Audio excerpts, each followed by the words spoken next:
Hala, rinadadalhin na sa Hong Kong at doon, at isang mahalagang balita na dapat ninyong malaman. Na ikakabuti sa kondisyon ni Rina, ano nga ba ito?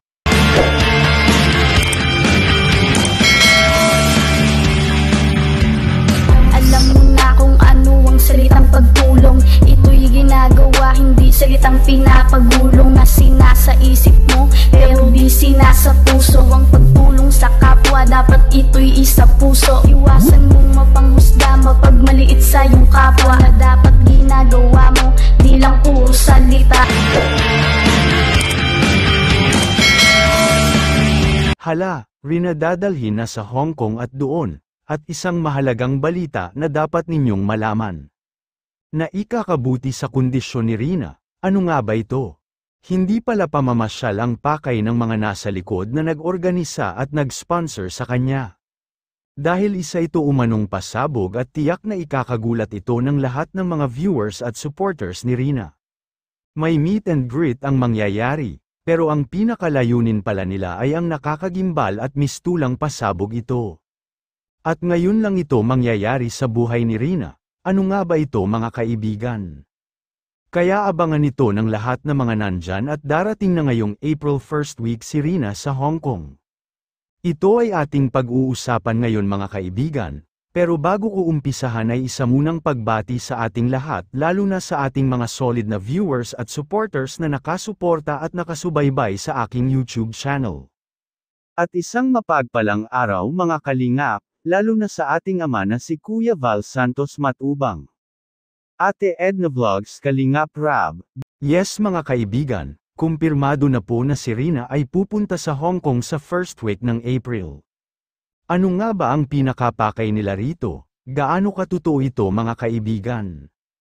Na si Rina ay dadalhin na sa ibang bansa, at para sa isang meet and greet. Pero ang pinakamahalagang mangyayari pala sa kanya at nakakagulat ito, ay muli nitong ipapagamot doon at tiyak magugulat tayo kung si Rina. At babalik na sa Pilipinas bilang isang ganap na normal na bata. Yes po, isang normal na bata na hindi nyo na siya makitang may sakit na taliwas sa sinasabi ng iba. Bakit ko ba ito nasasabi? Dahil nga kung ating pansining mabuti, ay isang test at masusing pagsusuri umano ang gagawin sa kanya. Na tela bang ito ay isang pagsusuri sa mismong sakit niya. Yung tipong nakakalimutan niya agad tuwing may sinasabi ito.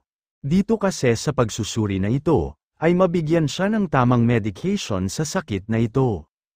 Kumbaga isa na lang itong normal o madali na lang gamutin kapag gagawin ito sa ibang bansa. Kaya ay sana totoo ito mga kaibigan. Well, sa aking maging opinyon dito ay siguro pwede naman na mangyayari kung ito naman ay nakakabuti sa kay Rina. Pagsang-ayunan sa lahat na kabilang na dito ang kanyang ina. Ano na kaya ang mangyayari sa kanya? Saan nga ba siya dadalhing hospital? Iyon lang kaya ang gagawin sa kanya doon, dahil may isa pa kasing rason kung bakit siya dadalhin doon. Ang sabi kasi ay sa Hong Kong ito dadalhin para sa meet and greet. Andoon kasi ang isa sa mga nakatulong talaga sa kanya. Nabigating sponsors o tinatawag na 1 million sponsors. Ito ay base sa sinabi ng Rina's community mga kaibigan kaya sabay-sabay po nating pakinggan.